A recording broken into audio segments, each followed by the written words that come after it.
She said she needed space. What she really needed was my $75,000 bonus to fund her escape plan, with her new boyfriend in my house living my life. I didn't yell, I didn't chase, I just watched, planned. And when I came home, I brought hell with me, quietly, strategically, completely. The sand had a way of getting into everything. My boots, my gear, my sheets, hell, even my thoughts. I'd been deployed in Al Udeid for just over 2 months, running logistics, managing personnel, doing what needed to be done. The heat was relentless, but I'd adjusted. What I wasn't ready for was the email. It came in just before chow, buried between a standard issue command update and some junk newsletter about military discounts. The subject line was cold. Let's talk. The body of the email was 3 lines long. She wanted a divorce. She'd already filed. And she'd moved the money, our money, into an account I couldn't access. No apology, no explanation. Just a digital knife to the chest and a new beginning carved out in my absence. I stared at the screen, reread it twice. 3 times. It didn't feel real. My first thought wasn't even about the marriage. It was the money. Not because I'm greedy, but because I knew exactly what it was. My re-enlistment bonus. 75 grand. Gone. I closed the laptop, took a slow breath, got up, walked to the showers like nothing had happened. Water pressure was crap, as usual. I stood under that lukewarm stream longer than I needed to, just letting it run over me, trying to wash off the disbelief. It didn't work. I got dressed, checked my weapon, headed to my shift, said nothing. That night, back in my bunk, I replied with 1 word. Understood. I didn't ask why. Didn't beg for another chance. Didn't even call her. That's not who I am. Never has been. My dad used to say, if someone walks away from you, let 'em. Don't chase. Don't crawl. He was right. But damn, it still stung. Wilson, my bunkmate, noticed something was off. You good, man? He asked without looking up from his book. I nodded. Yeah, just some stuff back home. He didn't pry. Military guys know when to leave things alone. But inside, I wasn't calm. Not even close. I wasn't angry, not yet. I was calculating, rewinding conversations, remembering small things, the sudden distance, the guarded phone, the way her hugs felt thinner each time I came back from deployment. Part of me had seen this coming, but knowing and feeling are 2 different things. She emptied our account. All of it.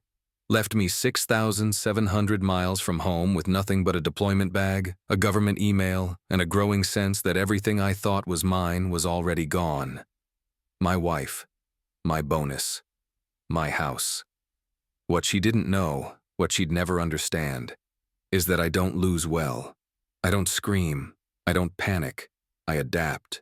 I plan. And I execute. She thought this email was the end of something. She was wrong. It was just the beginning. I sat on the edge of my cot that night, staring at the wall across from me like it had answers hidden in the cracks. The hum of the air unit, the distant echoes of boots in the corridor, the quiet shuffle of Wilson turning a page, it all faded into the background. My hands were still, resting on my thighs. My face? Expressionless. Calm, if anyone were watching. But inside, I was already moving. I'd seen this kind of thing before. Guys losing it over a Dear John letter. Punching walls, going AWOL, drinking themselves stupid if they could get their hands on something. But that's not how I was wired. You don't get through 15 years in the military by reacting emotionally. You get through it by compartmentalizing, by turning pain into protocol. That's what I did now. First thing the next morning, I went straight to the communications tent and put in a secure call to my bank. She hadn't just taken my bonus. She'd wiped everything. Our savings, our checking, even the emergency account we swore we'd never touch. Zeroed out. I asked for transaction records and flagged the account. The rep on the phone paused before saying, "Sir, you should probably talk to a lawyer." No kidding. I walked back to my station, my boots kicking up small puffs of sand with each step. Each one felt deliberate. Each one part of a rhythm I was already falling into. Assess, plan, execute. I knew a guy back home, James Briggs. We served together in Mosul, back when everything felt like chaos and clarity at the same time. He got out, went to law school, and now handled mostly family and military legal issues in Fayetteville. I hadn't talked to him in over a year, but I sent him a short email. Need help, discreet, urgent. Deployment complicates things. He replied in 10 minutes. I've got you. Secure call tonight. When I got back to my bunk, Wilson glanced up. Same stuff? He asked. Same stuff, I said.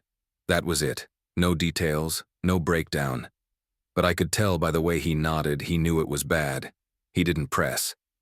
That's the kind of quiet brotherhood you only get from sharing a barracks in a war zone. No need for explanations. By the time I got James on the line, I had already drafted a list. Documents I needed to track down. Bank accounts I had to freeze. Credit alerts to set. Access logs to pull from our shared email accounts. He walked me through next steps. What to say, what not to say, what to save. This isn't just divorce, Nate, he said. It's financial fraud. If she forged anything or used your bonus while you were deployed, that's serious. I didn't flinch. I'm not out for revenge, I told him. But you're not rolling over either. No, I said. I don't roll over. I just plan better. She thought I'd be helpless out here, that I'd fall apart in the sand and the silence. But I've seen worse. Lost more. And I've survived every time. This would be no different. Looking back, I don't know if it started with the gym membership or the locked phone. Maybe it was earlier than that. Maybe it was the silence after I told her I was re-enlisting. Most of the big things in life don't break all at once. They erode. They shift so gradually that you only notice the distance once you're already yelling across it. 6 months before deployment, she stopped asking about my day. At first, I chalked it up to stress. Her job at the dental office had picked up. They were understaffed, she said. Phones ringing nonstop, back-to-back patients, new software giving her migraines.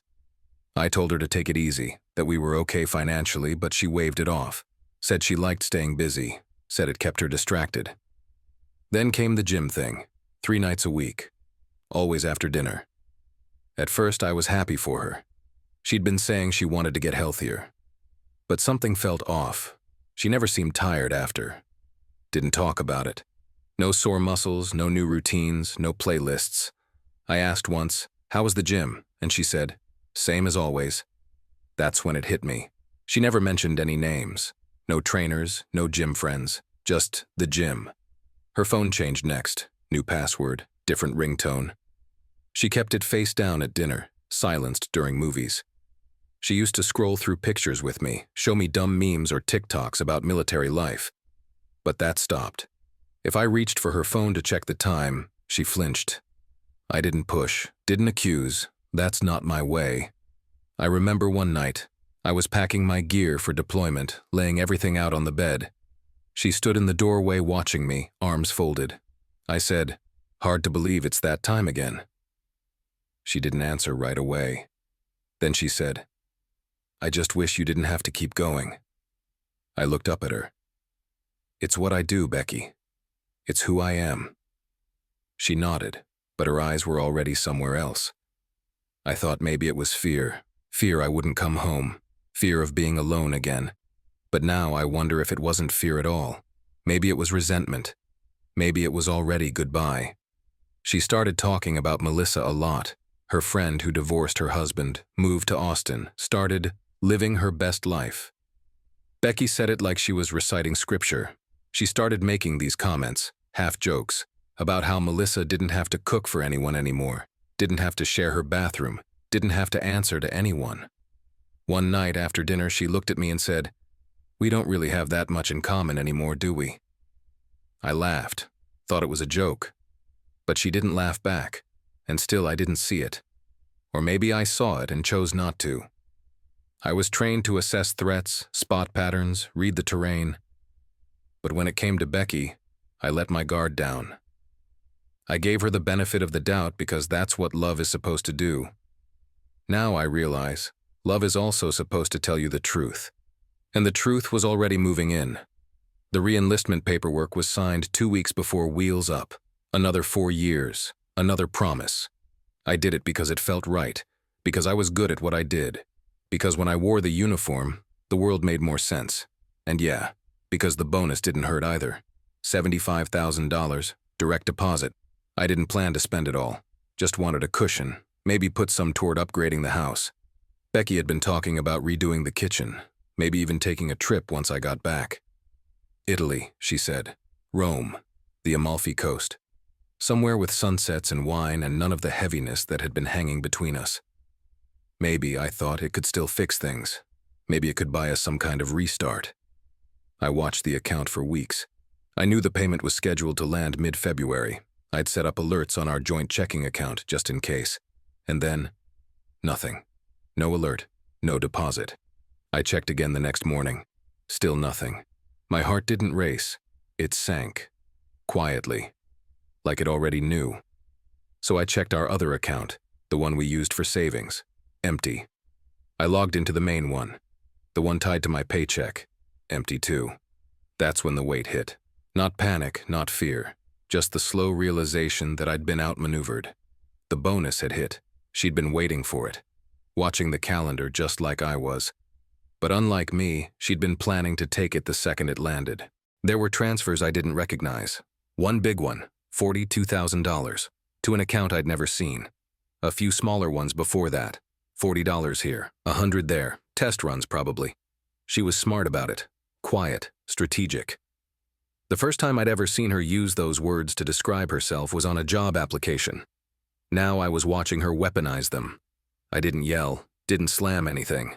I just sat there, screen glowing in my face, letting the facts line up in my head. She'd waited until I was gone, until I was halfway around the world, with sand in my boots and orders in my pocket. She took the money meant to secure our future and used it to start a new life without me. That bonus wasn't just cash. It was a reward for commitment, for sacrifice, for service. And she treated it like a lottery ticket she'd been waiting to cash in. Wilson walked past me in the tent, gave me a nod. I nodded back. Outside, a dust storm was picking up. Figures. Everything felt like it was shifting now. That night, I didn't sleep. I sat on my cot with my laptop open, staring at numbers that told a story more honest than any conversation we'd had in months.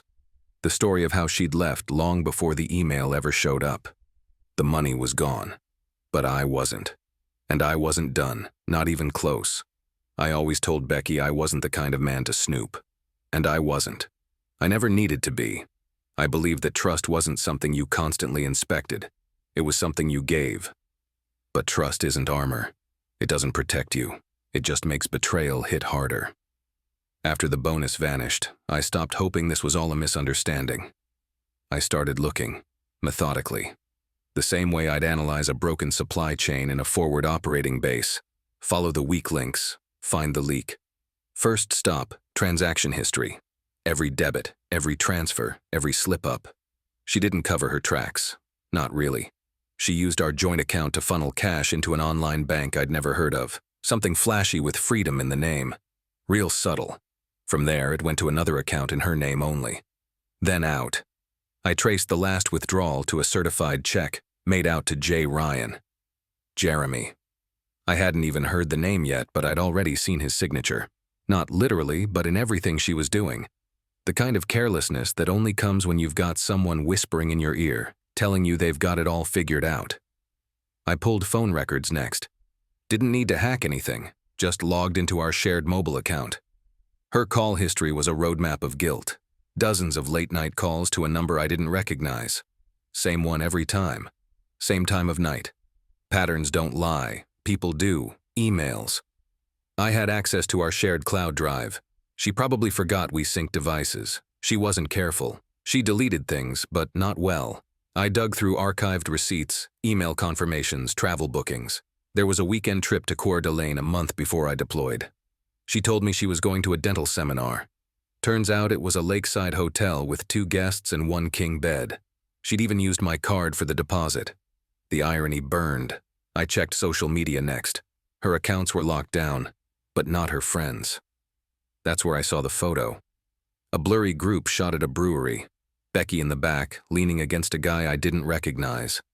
Ball cap, beard, arms around her waist like he'd earned the right. The caption said, "Best night with the best people." I zoomed in, my Seahawk hoodie, the one I wore on every deployment flight. Now it was wrapped around him like a trophy. Every piece of data I found was another cut, but it also sharpened me. I was no longer guessing. I was documenting, watching the puzzle come together, seeing the picture for what it was, a plan. Not a mistake, not a crisis, a coordinated exit. She thought I wouldn't check, that I'd be too far away, too distracted, too trusting. She forgot what I do for a living. I analyze, I track, I find patterns in chaos. And now, I had her pattern. All of it. Wilson was the kind of guy who never needed much to know something was wrong. A grunt with the intuition of a shrink. We'd been bunkmates before, Kandahar, Bagram, Ramadi, and I'd watched him pull guys out of spirals with nothing but a word and a steady look. Never nosy, never pushy, just there when you needed someone who wouldn't flinch. He found me in the corridor behind the comms tent, where the light from the flood lamps didn't quite reach. I was standing there like a statue, one hand against the concrete wall, the other gripping my phone, just staring at it, not reading anything anymore, just holding it, like maybe the weight of the device could anchor me. "You good, man?"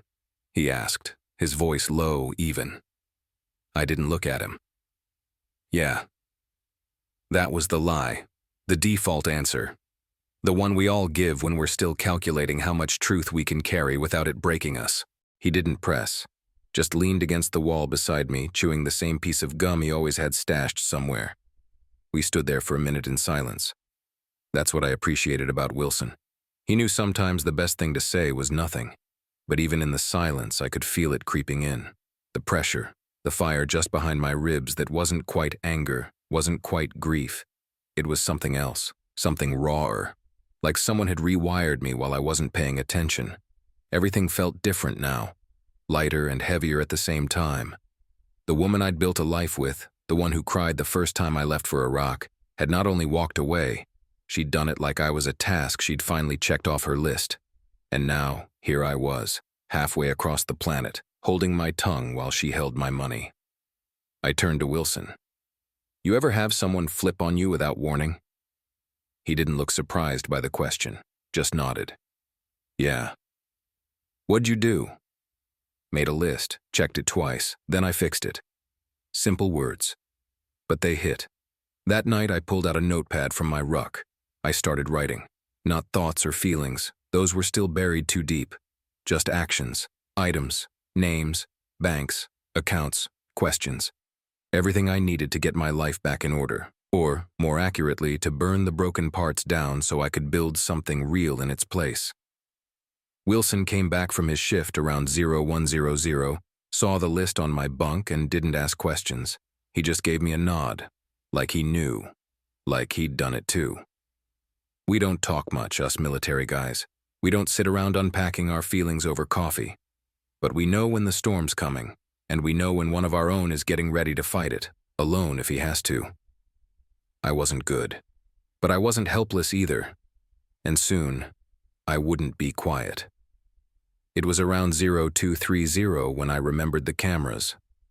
I was sitting in the dim glow of my laptop, rubbing the fatigue from my eyes, when it hit me like a forgotten weapon in a dark corner. Our home security system. We'd installed it a year ago after a neighbor's garage got broken into. Full coverage, doorbell cam, driveway, backyard, and 3 indoor feeds. Becky insisted on it. Said it made her feel safe when I was gone. She must have forgotten I still had access.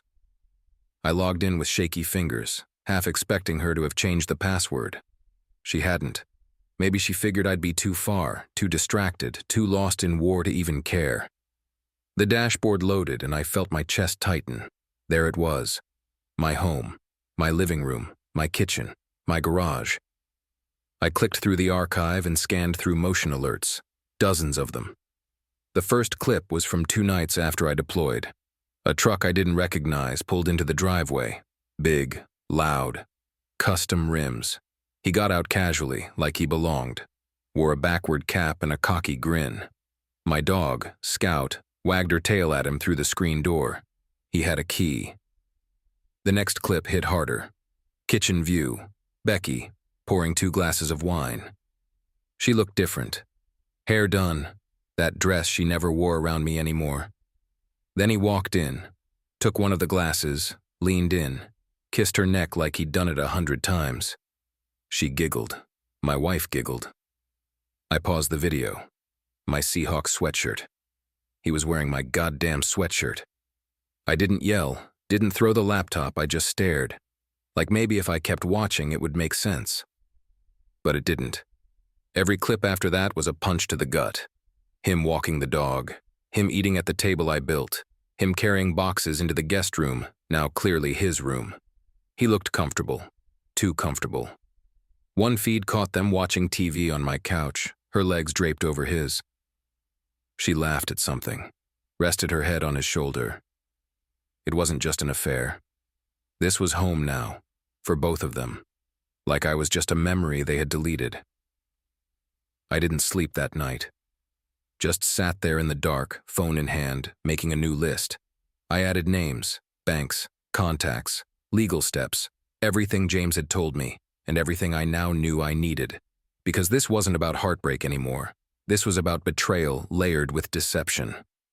She hadn't just taken the money, she'd tried to erase me. While I was on the other side of the world, she was filling my life with someone else, and doing it right in front of cameras she'd forgotten I could see. She thought I was blind. She forgot I was trained to see everything. James Briggs was the kind of guy who never left things unfinished. Back in Mosul, he was the one who double-checked every perimeter before we slept, even if it meant crawling through mud. After the army, he went to law school and now ran a private firm just outside of Fayetteville. Family law, military contracts, estate disputes, basically anything that could fall apart while someone was serving their country. It had been a while since we'd talked, but when I emailed him, his reply came faster than I expected. Secure call, tonight, I'll send the line. By the time I stepped into the dusty comms booth behind the operations building, my hands were already sweating. Not from nerves, just anticipation. I needed facts, answers, a direction. James picked up on the first ring. Briggs, he said, his voice crisp and familiar. You sound like hell. I didn't waste time. She took everything. The bonus, our accounts, maybe even the house. And she's got a new guy living there already. There was a pause, then the steady tap of keys. You got documents? I got transaction records, cloud logins, even security footage. She didn't cover her tracks. Another pause. Longer this time. All right, he said slowly. Nate, I need you to listen carefully. This isn't just a messy divorce. If she touched that bonus while you were deployed, and it's solely in your name, we're talking potential federal violations. I sat back. The hum of the comms tent buzzed louder for a second. What kind of violations? Misappropriation of military funds, wire fraud, forgery if she's signing anything with your name, and if the new guy is helping her, conspiracy. That word hit different. Conspiracy. I didn't sign anything, I said, but I found a refinance doc with my name on it. Signature looks close, but not right. He let out a long breath. That's not just shady, that's illegal. If she forged your name on a refinance while using a VA loan and you were deployed, that puts her in a very bad place, Nate. I didn't feel vindicated. I felt cold, like the air had been sucked out of the booth. I just wanted the truth, I said. And now you've got it, James replied. Now we build the case, quietly, deliberately. You don't confront her. You don't tip her off. We do this by the book. I nodded, even though he couldn't see it. My hand was already writing down a new list. Fraud unit, Virginia loan officer, property records. Think she knows she crossed the line? No, James said, but she's about to find out. I stepped out of the booth and looked up at the night sky. It was quiet, still. But inside, I was already moving. This wasn't just personal anymore. Now, it was war. The refinance paperwork arrived in my inbox at 0400, sent by James with the subject line. Found something. I opened the PDF on my laptop in the dim light of the barracks, still half-dressed from my last shift. Even before I saw the signature, I knew what I was looking for. And still, seeing it in black and white was like getting punched in the gut by someone you trusted. There it was. My name. Nathan Briggs. Written in shaky, hesitant strokes. just enough to pass at a glance. But it wasn't me. The B was too tight. The tail on the G didn't loop the way mine always did. Whoever did it had studied my handwriting, probably looked through years of signed birthday cards and tax returns. But they didn't know what I knew. The stroke pattern was off. The rhythm wasn't there. It looked like someone trying to mimic confidence, not live it. She forged it, I told James over the secure line later that day. Yeah, he said, no hesitation. She did. She hadn't just signed a check. She'd signed a refinance on a VA-backed home loan while I was deployed. That's a federal offense. And worse, she'd pulled out $330,000 in equity. My equity. Money I never touched. Money I didn't even know we had sitting under the surface of our house. She listed a co-applicant, James added. Jeremy Ryan. There was that name. The guy from the footage. The guy in my house. In my hoodie. In my life. You're telling me they forged my name to steal equity from a house I bought with a VA loan, then moved into it together like I never existed? I'm telling you they left a digital trail a mile wide, he said, and they got sloppy. I sat in silence for a long moment, breathing through the quiet rage building in my chest. This wasn't just betrayal. This was federal-level deception. She didn't just want to leave. She wanted to gut everything on her way out. And Jeremy? He wasn't just a fling, he was a co-conspirator. I pulled open our mortgage documents. The original loan had only my name on it. I qualified through the VA. Becky didn't. I remember how proud I was signing those papers. One of the few moments I actually felt like I was building something permanent. Now it was just more evidence. She didn't just walk away, I said. She built a damn exit ramp with my name on it. James's tone stayed calm. Then we burn it down, legally. You keep pulling footage. I'll draft the affidavit. We'll subpoena the notary and the bank. This gets ugly, it gets loud, but it ends with you standing on solid ground again. That night, I looked at the signature again. The fake version of me. She thought she could steal my name, but she forgot. I still owned it.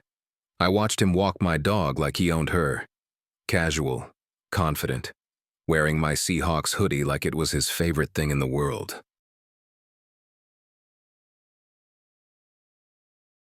Scout didn't know any better. She wagged her tail, followed his lead, sat when he said sit. Loyalty doesn't come with context. It's just given, freely, blindly. And there he was, walking through the front yard of the house I bought, up the steps I laid with my own hands, into the front door I painted with Becky one summer when we still talked about kids, a home, a future. Now it was just a backdrop to their new life, funded entirely by me.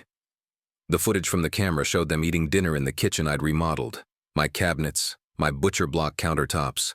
I remembered sanding them late into the night before deployment. She said she wanted the space to feel warm, like a place where stories were shared and lives built. Now it was where they laughed over takeout, his hand on her thigh like I never existed. The truck showed up next. My truck. Bought 2 years ago with cash after I saved every deployment allowance and bonus I could. He was driving it now, backing it into the driveway like it belonged to him. I watched the dash camera feed later, remotely accessed, still synced to my cloud. The seat was pushed too far back. The mirror adjusted for someone taller. He played country music I'd never touch, flicked ashes from the window like it was his. I opened the app. The title on the registration still had my name. Insurance still under my policy. If he got pulled over, that'd be on me. I made a note to fix it. Every detail screamed that I'd been replaced. Not just emotionally, not just as a partner, but logistically, functionally. I'd been edited out of the story while I was 7,000 miles away wearing armor and managing personnel deployments. I checked bank statements again. There were purchases for things we never used. New tools, grill equipment, a set of golf clubs. None of that was for her. That was him, building his life with my funds. My bonus. Becky had turned my reward for service into a lifestyle package for her next chapter. I didn't cry. I didn't scream. I didn't punch the wall. I planned. I started pulling receipts, screenshotting footage, organizing everything into folders. I made timelines, created a digital dossier of their new life, complete with time-stamped evidence and cross-referenced accounts. They thought I'd be too far away to see it happening. They thought I'd be too broken to respond. But I wasn't broken. I was watching. And the only thing more dangerous than a man betrayed is a man with proof, patience, and a plan. They thought I'd snap, that I'd spiral. Some angry soldier half a world away, stuck in a desert with no way to fight back. Maybe they thought I'd drink myself numb, or send a flurry of desperate messages asking why. But I didn't do any of that. I didn't beg. I didn't scream. I watched, and I documented. Because what they didn't know is that I've never once gone into battle without a strategy. Everything I'd ever learned in the Army, every lesson about discipline, recon, timing, I applied here. This wasn't a tantrum. It was a mission. I wasn't after revenge. I was after precision. While they slept in my bed, I was building timelines. While they took selfies on the porch I built, I was cataloging transactions. I knew the bank statements like I knew the topography of a combat zone. I could map every transfer, every credit card purchase, every withdrawal that traced their movements. Becky thought I'd be locked out of everything. She didn't realize the auto login was still active on her cloud. She didn't realize I could pull down phone backups from the shared plan. She forgot that I'd set up an old-school external hard drive to auto-sync from our home computer once a week. It uploaded to the server in the garage. A server she never even knew existed. I had emails, phone records, security footage, photos, copies of refinance documents, and more. Screenshots of her calendar, flight confirmations, even a reservation at a wine bar on a night she told me she was staying late for a staff meeting. I didn't need to shout. I didn't need a confrontation. What I had was the truth, and the truth was bulletproof. James helped me organize it into a case file. One by one, we lined up the evidence. I wrote annotations like I would on a mission brief. Date, time, asset compromised, response. This wasn't just about a marriage anymore. It was about identity theft, financial fraud, and wire transfers across state lines. Jeremy Ryan, the boyfriend, was on multiple documents, and his name appeared more than once next to business transactions involving a local real estate agent. We flagged it, dug deeper. That's when James said it. This isn't a love triangle, this is a pattern. I nodded slowly. It made sense. Everything she did was too neat, too rehearsed. Someone had helped her, walked her through it, and that someone had done it before. So I adjusted the scope. They saw a soldier, someone who might get loud, might make threats. But they underestimated the quiet ones, the ones who study before they move. They didn't know I'd spent my entire career solving chaos with calm. They didn't know I'd been documenting everything. And they had no idea how close they were to the moment it would all collapse. When James told me he was making the call, I didn't argue. I just listened.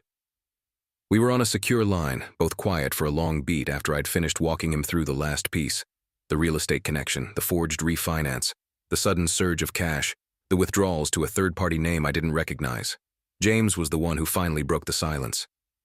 "Nate," he said, "this is bigger than a divorce." He wasn't wrong. By now, I had an entire digital folder stacked with evidence, screenshots, bank trails, cloud logins, intercepted emails. Becky and Jeremy weren't just playing house. They were orchestrating a financial operation, and my name was their foundation. That same night, James made the call to a contact he had inside the U.S. Attorney's office in Charlotte. 2 days later, he got a call back.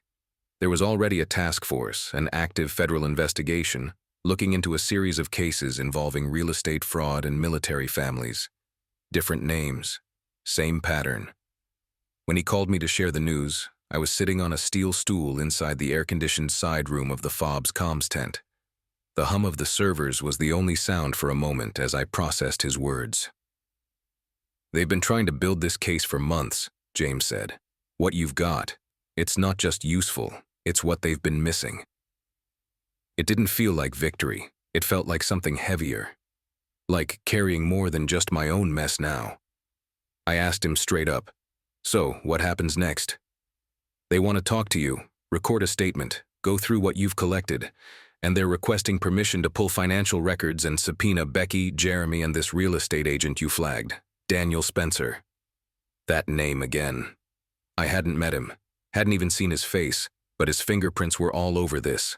The house, The forged paperwork, the backdoor deals, the FBI sent 2 agents to follow up. One named Patel, the other Donovan. Patel did most of the talking. Calm, analytical, laser-focused. The kind of person who could hear something explosive and still jot it down like it was just another bullet point in a case file. They walked me through the pattern. Military member deploys, spouse gets power of attorney or forges it, sells or refinances the house, cashes out equity, drains accounts, sometimes vanishes entirely. Happens quietly, quickly, and the service member often finds out too late. I wasn't the only one. I was just the first one with a full play-by-play, complete with time-stamped evidence and security footage. When I finished my statement, Agent Patel leaned forward, eyes steady. "You realize this could trigger indictments across state lines?" I nodded. "Good. They've done this to people who couldn't fight back, who didn't see it coming." She exchanged a look with Donovan. "You might be the case that breaks it open." I sat back, arms crossed, jaw tight. I didn't ask for any of this. I just wanted my life back. But now that I was here, now that I knew, I wasn't walking away. I wasn't just fighting for myself anymore. I was fighting for every guy who came home to find everything he built burned behind his back. There's a certain kind of silence that settles over you when you stop reacting and start preparing. Not numbness, something sharper. A focused stillness. That's where I lived for the next few weeks. From the outside, nothing had changed. I still showed up to my shift every day, still trained, still ate, still showered in the same stalls as before. I joked with the guys, cleaned my weapon, answered emails. But inside, I was in full mission mode. They were still celebrating. Becky posted a photo to her Instagram, private but not from her friend's account. "New beginnings," the caption read. Her smile stretched wider than I'd seen in years. Jeremy stood behind her, one arm looped around her waist like he'd claimed something. What they didn't know, couldn't know, was that every new beginning was being logged, dated, archived. I'd compiled a list of every major withdrawal, every forged document, every text Becky accidentally left synced to our cloud. The way she talked to him behind my back, the way they joked about how easy it was, how I'd never see it coming. That one stuck with me. I read it more times than I should have. Meanwhile, James was moving behind the scenes like a tactician. He'd filed preliminary notices with the county about the fraudulent refinance, froze the title, flagged the VA loan. We weren't just stopping their next move, we were pulling the floor out from under it. I kept watching the security feeds. My home had become a theater. I watched him cook in my kitchen, watched her dance barefoot to songs we used to slow dance to. One night, she wore the flannel I left on the coat rack, curled up on the couch in it like it was still mine in some small way. They looked happy. I didn't feel angry watching them. Not anymore. I felt surgical, detached. Their joy was built on lies. Their comfort funded by my bonus, my sacrifice, my name. Every once in a while I'd get a message from Becky, never emotional, always calculated. "Hope you're staying safe. Let me know when you'll be back so we can finalize things. Code 4, let me know when you're close enough for this to become real." I didn't respond. Because I wasn't just waiting for a moment to fight. I was waiting for the moment they felt invincible. The moment they let their guard down. That's when you strike. The FBI kept pulling threads. Turns out Jeremy and that real estate agent, Spencer, had a history. 3 deals together, all involving women recently separated from servicemen. All houses flipped for quick cash, all with suspicious paperwork. This wasn't love. It was a business model. And Becky? She wasn't just a casualty of his game. She was participating, actively. I kept collecting, I kept planning. Because when I finally came home, I didn't want questions. I wanted consequences. The countdown was quiet. No party, no celebration. Just my boots laced tight, my bags packed with care, and a manila folder tucked deep into the lining of my ruck. I didn't say much to the guys. Most didn't know what I was heading home to, and I didn't volunteer it. What would I even say? That while they were waiting for hugs and hot meals, I was prepping for a war in my own backyard. The last few days on base were a blur of preparation. Not for reintegration, not for family reunions, for confrontation, legal, tactical, unavoidable. Every night after shift, I carved out hours in the comms tent or sat alone in the far corner of the barracks, cross-legged on the floor with my laptop glowing in front of me. I uploaded footage, labeled every clip. From Jeremy walking scout to Becky signing something at the kitchen table she didn't know was on camera. I created folders, organized, dated, color-coded, every bank transaction logged, every account number saved, every email exported to PDF. I filed a report through my chain of command, officially documenting financial abuse while on deployment.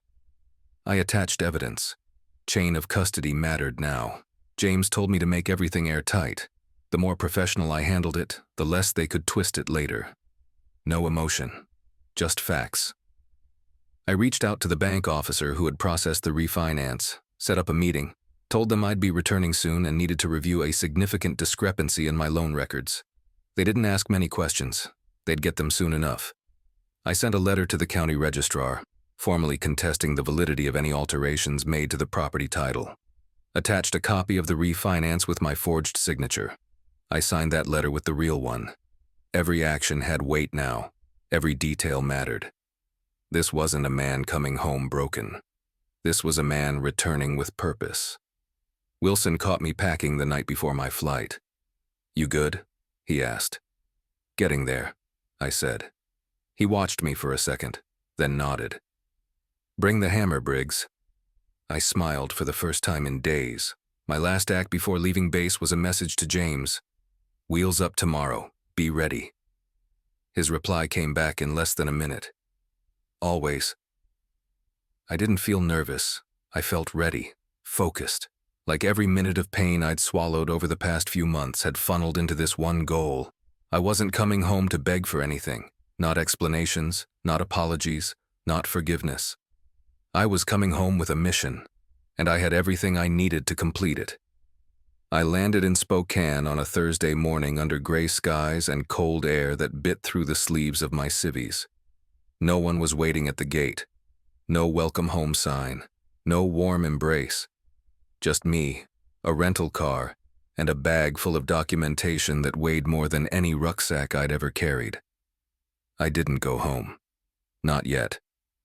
I checked into a motel off Division, the kind of place with flickering hall lights and a front desk guy who didn't ask questions. I paid in cash, registered under a name close enough to mine to remember, but not enough to raise eyebrows. I had one job now: watch. From the motel window, I pulled up the security app. Live feed.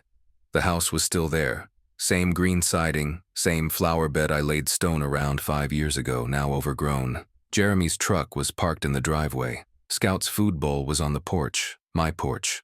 I didn't go in. Instead, I parked a few houses down and waited. Binoculars on the dash, a thermos of coffee by my side. Felt like deployment again, only this time the target wasn't insurgents. It was betrayal dressed in weekend clothes. At 9:47 a.m., Becky came out. Same leather jacket she used to wear on date nights. She got in her car and pulled away, probably thinking I was still across the world, sweating in the desert, none the wiser. At 10:05, another car pulled up. White SUV, real estate logo on the side. Daniel Spencer. He shook Jeremy's hand in the driveway like they were old friends. Probably were. They chatted, laughed, then went inside. That's when I opened the camera app again. The interior feed flicked on like a movie I'd seen too many times. Spencer started snapping photos. Jeremy gestured to the kitchen, the living room, the master bedroom like a damn tour guide. They talked prices, comps, buyers. I turned up the volume on the feed, just enough to hear.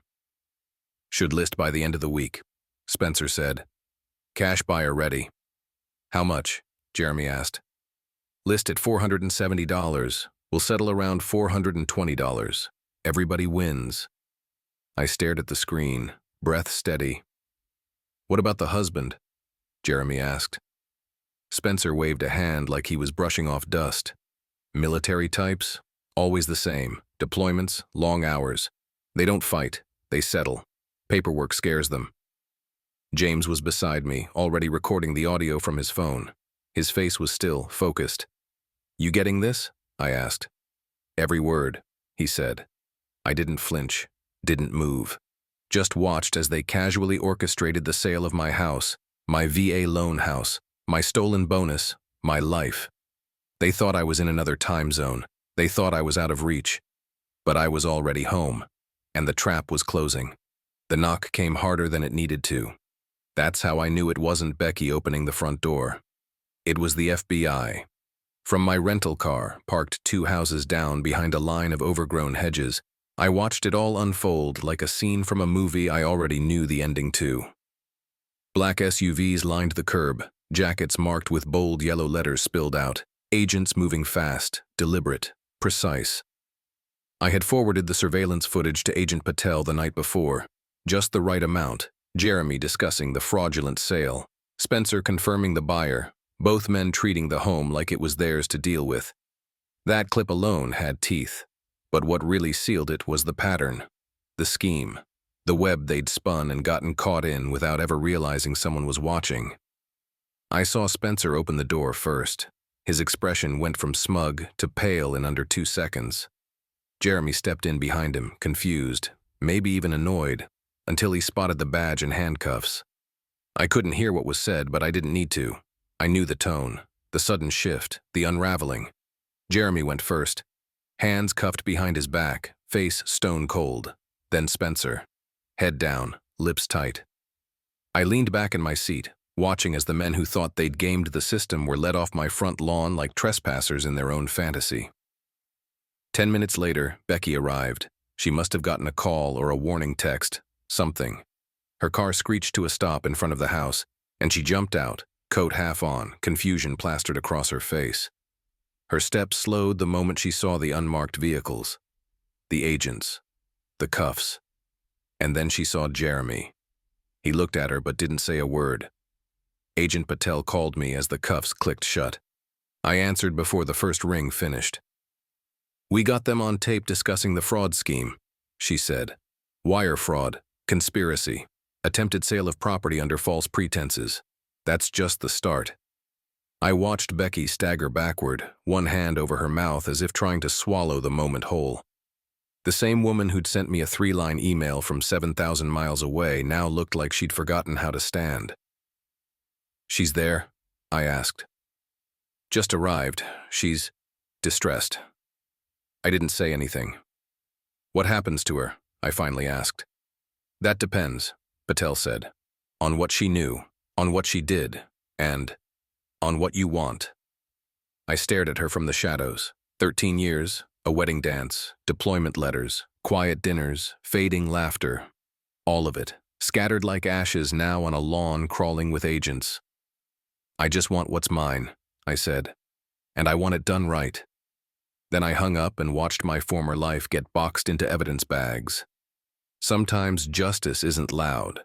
Sometimes it pulls up in a black SUV, clips on a badge, and doesn't say a word until the cuffs go on. Court wasn't dramatic. No slammed gavels or tearful outbursts. Just fluorescent lights, quiet murmurs, and the dull thud of legal procedure. The kind of place where truth doesn't shout. It accumulates, one piece of evidence at a time. Becky sat at the opposite table, eyes sunken, hands folded like she was holding something that had already broken. She looked tired, not because of me, because the lies had finally caught up to her. Jeremy and Spencer had taken plea deals, standard for cases with hard evidence and federal charges breathing down their necks. They rolled on each other, and by the time they got to Becky, the prosecutors didn't need much more. Her name was on too many documents, her fingerprints on too many transfers, but she still had a choice. James and I met with her lawyer behind closed doors. I didn't say a word. I just handed over the file. Printouts of every transfer, forged signature comparisons, footage timestamps. The security cam clips of her boyfriend walking my dog in my hoodie while sipping from my favorite mug. And the footage that mattered most, her laughing while Spencer measured rooms, knowing damn well she didn't have the right to sell what she no longer owned. They didn't fight it. In the end, she agreed to a full settlement. No claim to the house, no share of my pension, full restitution of the funds she took, every cent of the bonus, the equity she tried to extract, even court fees. She also signed a sworn confession acknowledging the forgery, the financial manipulation, and the fact that she'd acted without consent and in a manner not in good faith. I didn't feel triumphant. I just felt still. It wasn't anger that had kept me going. It was principle. The belief that if you let people walk all over you once, they'll do it again and again, until you forget who you are. I wasn't going to let that happen. The judge signed off. The divorce became official. No fault, no alimony, just the clean snap of something that had already fractured long ago. Outside the courthouse, Becky caught up to me in the parking lot. She called my name once. I turned, but I didn't speak. She opened her mouth like she had something to say, an apology maybe, or a justification, maybe even regret. But nothing came out, just a shaky breath and a glance at the pavement between us. "I never thought it would end like this," she said softly. I nodded. Neither did I. Then I walked away. James met me at a diner an hour later. Coffee, 2 eggs, silence. After everything, that quiet felt like air returning to lungs that had been holding too long. "It's done," he said. "Not quite," I replied, "but close." Because reckoning doesn't always end in a courtroom. Sometimes, it just ends when you no longer carry the weight of what someone tried to steal from you. I never went back into that house. Not really, not to stay, not to live. The walls still echoed with conversations that ended too soon, with footsteps that didn't belong to me. It was no longer a home, just a stage that had played out the final act of something I used to believe in. So I sold it. Every stick of furniture, every dish, every piece of her that still lingered in drawers and closets, I left it all behind. With the settlement funds, the equity reclaimed, and my pension finally untangled, I bought a cabin outside Missoula. 2 bedrooms, 10 acres. A creek behind the tree line that sounds like rain on the roof when it's running high. Nearest neighbors a mile away. It was exactly what I didn't know I needed. The dog's name is Scout, German Shepherd mix, loyal as hell. She came from a shelter with tired eyes and a limp, but she guards the porch like it's sacred ground. And maybe it is. This porch doesn't come with baggage. It doesn't come with betrayal. It just holds up the weight of a man who's finally learning how to breathe again. I took early retirement, 20 years in uniform. Enough sand in my boots to fill a sandbox. Enough stories that I don't need to tell any more of them unless I feel like it. The pension pays the bills. I do carpentry now. Tables, cabinets, a porch swing or 2 for locals. Simple work. Honest. Nothing that needs a password or a lawyer. Sometimes I wonder where she ended up. James said she moved back to Oregon. Another dental office. Another life. I don't hate her anymore. I don't think I ever really did. I think I hated what she became. Or maybe who she always was once the lights weren't flattering. But there's no anger left. No bitterness. Just distance. One afternoon, I got a letter from a woman in Fort Worth. Her husband was Navy. She said Jeremy and Spencer had tried the same scam with her. The FBI gave her my name, said my case helped crack theirs wide open. "You don't know me," she wrote, "but you saved our home. Thank you." I pinned that letter to the fridge. Still there. Some mornings when the silence feels heavy or the memories sneak in, I read it again, just to remember that something good came from all of it. Last I heard, Jeremy was still in prison. Spencer, too. The system actually worked. For once. As for me, I split wood in the mornings, hike with Scout in the evenings, drink coffee on the porch while the sun creeps through the trees. I don't check accounts like I used to. Don't wait for something to go wrong. Because I built this life myself, with my own hands, with scars that don't need explaining. And some days when the wind's just right and the world feels quiet, I even smile.